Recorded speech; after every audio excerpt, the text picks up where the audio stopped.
Hey there, it's CJ Willie and I'm cracking a pack. Today is pack number 5 of my Magic the Gathering Core Set 2019 Bundle Bingo.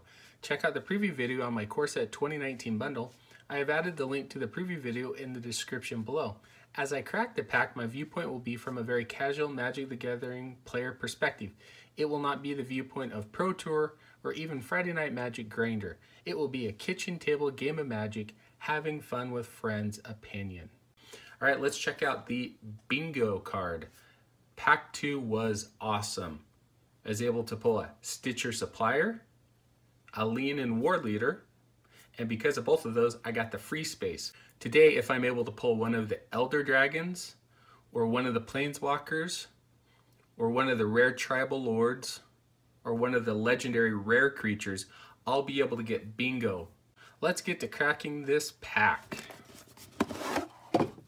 Grab pack number 5 out.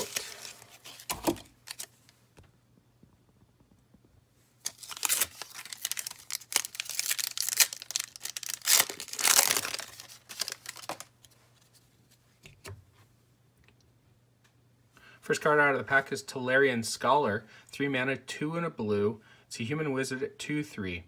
A 2/3 for 3 with no abilities. There are better cards that you can play at common in blue for 3 mana.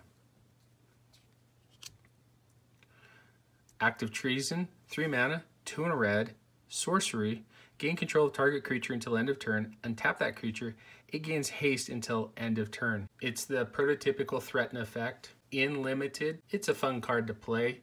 Toward the end of the game, grab one of their bigger creatures and attack in. Knight's Pledge, 2 mana, 1 and a white, enchantment or enchant creature. Enchanted creature gets +2/+2. In limited, it was a great combination with an uncommon 1-drop Knight's Novice in white that was a defender, but if it was enchanted or had an artifact attached, it could attack as though it didn't have defender. Turn 1, you drop the Knight's Novice, and then you enchant it with Knight's Pledge and be attacking in with a 5/6 on turn 2. Hired Blade, 3 mana, 2 and a black. Human Assassin, 3/2. It has flash. In limited, this was a good card to play. You can flash it in on the end of your opponent's turn, and you had an attacker ready to go on your turn. You could flash it in during combat and do a surprise block. With the power of 3, it could take out just about any creature on your opponent's side. Talons of Wildwood, 2 mana, 1 and a green, enchantment or enchant creature. Enchanted creature gets +1/+1 and has trample. You can pay 2 and a green, return Talons of Wildwood from your graveyard to your hand. White-green had an enchantments theme, and similar to Knight's Pledge, Talons of Wildwood, on turn 2 you could enchant Knight's Novice, and now you've got a 4/5 with trample attacking each turn.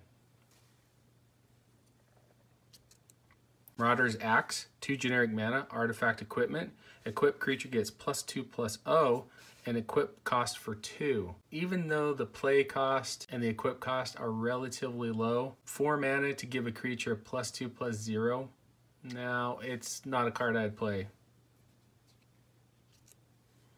Shock, single red mana, instant. Shock deals 2 damage to any target.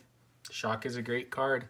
Obviously it's a downgrade from Lightning Bolt, but in many different formats, when Shock is your best burn spell, has a lot of utility in that it can kill off smaller creatures and it can do damage directly to your opponent. Totally Lost, 5 mana, 4 and a blue, instant, put target nonland permanent on top of its owner's library. I like this card in a controlling blue-white or blue-black deck. You can take their bigger bomb, especially in limited, and put it on top of their library. It's a little bit better of a setback putting it on top of their library instead of in their hand, because they've got to redraw that card and they won't be able to draw a new card to further their game plan. Centaur Courser, 3 mana, 2 and a green, Centaur Warrior at 3/3. In limited, it's a good card to play on curve. In constructed, there are better 3-drops in green that you can be playing at common. Our first uncommon is Dragon Egg, 3 mana, 2 and a red.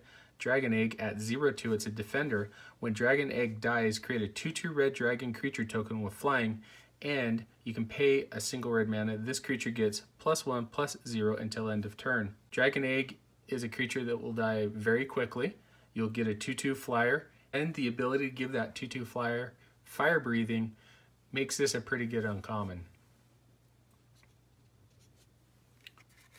Next uncommon is Militia Bugler, 3 mana, 2 and a white. It's a human soldier at 2/3. It has vigilance. When Militia Bugler enters the battlefield, look at the top 4 cards of your library. You may reveal a creature card with power 2 or less from among them and put it into your hand. Put the rest on the bottom of your library in a random order.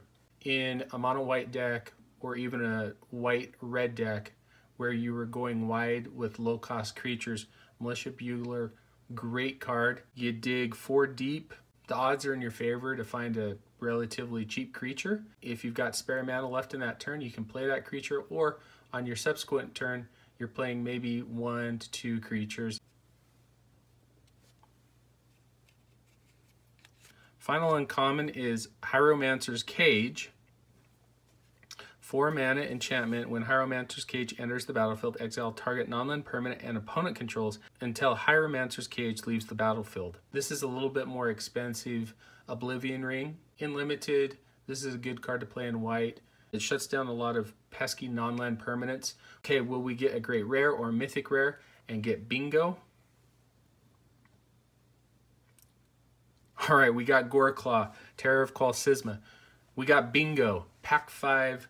We reached bingo by getting one of the legendary rare creatures. Gore Claw, Terror of Qualsisma, 4 mana, 3 and a green, legendary creature, bear. At 4/3, creature spells you cast with power 4 or greater cost 2 less to cast. Whenever Gore Claw, Terror of Qualsisma attacks each creature you control with power 4 or greater, gets +1/+1 against trample until end of turn. This is a bomb, both in limited and constructed. What makes Gore Claw great is it allows you to play bigger creatures for a cheaper cost. Every subsequent creature you're playing with power 4 or greater costs 2 less. Pretty soon you can flood the board with big creatures. And then whenever Gore Claw is attacking, all your other creatures with power 4 or greater are going to get bigger and have trample.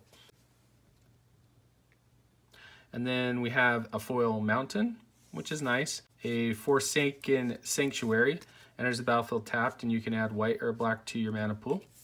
And a 2/2 zombie creature token. For me, the pack 1 pick 1 is going to be really easy. It is Gore Claw. In limited, it was just too difficult to deal with. As long as I was able to protect it, my game plan was to put out bigger creatures and overwhelm my opponent with big beefies. In constructed, during the standard format, I played a mono green stompy deck, and Gore Claw was fantastic in it as well. Being able to just cast bigger creatures with a reduced mana cost made it so that my opponent had to focus all of their energy on destroying Gore Claw, and then it allowed me to continue with my game plan of building up my mana and put out my big beefier creatures and stomp my way to the victory. Anyway, hope you enjoyed the video. If you did like it, please subscribe and share. Take some time to tell me in the comment section what was your favorite card or the best card out of the pack. Until next time, when I'm back to crack pack number 6 from my Magic the Gathering Core Set 2019 bundle in Bundle Bingo.